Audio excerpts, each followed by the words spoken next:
I never told my wife that I am the anonymous investor with $10 billion worth of shares in her father's company. She always saw me living simply. One day, she invited me to have dinner with her parents. I wanted to see how they would treat a poor, naive man.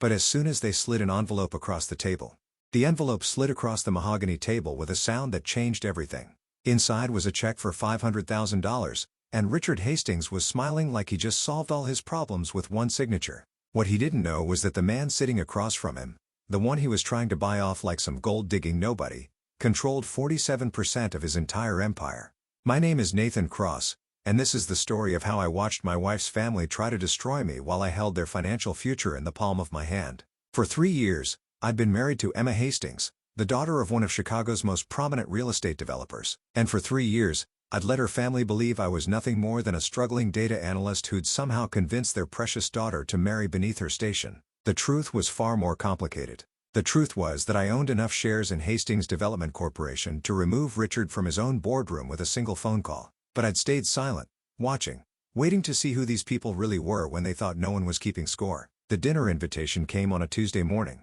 Emma handed me her phone over breakfast, showing me a text from her mother, Victoria. "Mom wants us over for dinner this Friday," Emma said, her voice tight with the kind of tension that had become normal whenever her family entered the conversation. "Just the 4 of us. She says it's important." I knew what important meant in the Hastings family vocabulary. It meant Richard had decided it was time to address the embarrassment of his daughter's marriage to someone who drove a 7-year-old Honda and rented a modest apartment in a neighborhood his gardeners wouldn't visit. "Should be interesting," I said, keeping my voice neutral while I calculated exactly how interesting this dinner might become. Emma sat down her coffee cup with more force than necessary. "Nathan, please don't take this the wrong way, but maybe we should cancel. When my parents get that formal, it usually means they're planning something." She wasn't wrong.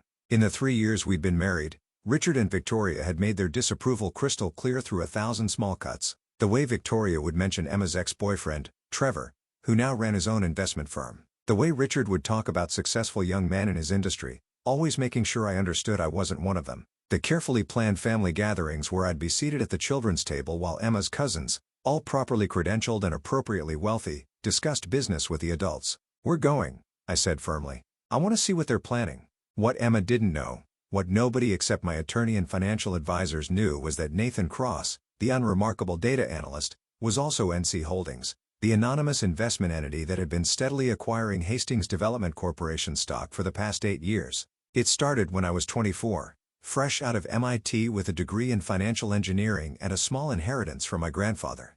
Most people would have bought a nice car or taken an expensive vacation. I bought stock in a struggling real estate company